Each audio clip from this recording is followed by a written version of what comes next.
आखिर इंसान दुखी क्यों है? क्योंकि वो अपने दुख का कारण किसी और को समझता है। उसे लगता है कि उसकी लाइफ में जो कुछ भी हो रहा है वो किसी और की वजह से है। अगर वो मुझे छोड़ के नहीं जाता तो शायद मेरी लाइफ अच्छी होती। अगर वो मुझे धोखा नहीं देता तो शायद मेरी लाइफ अच्छी होती। उसने मुझे ये कहा इसलिए मैं दुखी हूँ। उसने ये किया, किसी ने कुछ किया, मतलब हमेशा दूसरों को ब्लेम करना। पर आपकी जिंदगी में अगर दुख और सुख आते हैं उसका कारण आप ही होते हो, कोई और नहीं होता है।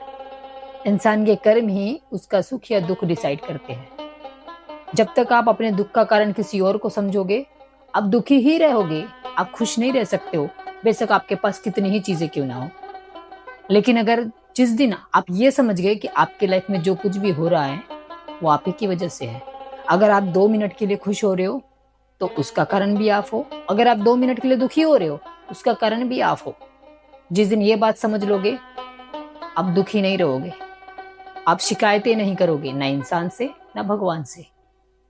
आप परेशान नहीं रहोगे। और इंसान अगर ये समझ लेगा कि उसके कर्मों की वजह से ही वो सुखी या दुखी होता है, तो इंसान अच्छे कर्म से करना शुरू कर देगा। और जिस दिन अच्छे कर्म करेगा तो फिर बुरा क्यों होगा, फिर अच्छा ही होगा। हमारी लाइफ में जो कुछ भी होता है उसका कारण हम ही होते हैं। किसी और को ब्लेम करोगे तो हमेशा दुखी रहोगे। जिस दिन समझ जाओगे मेरे दुख का कारण मैं हूं, मेरी खुशी का कारण भी मैं हूं, उस दिन से आप खुशी रहोगे। ट्राई करके देख लेना।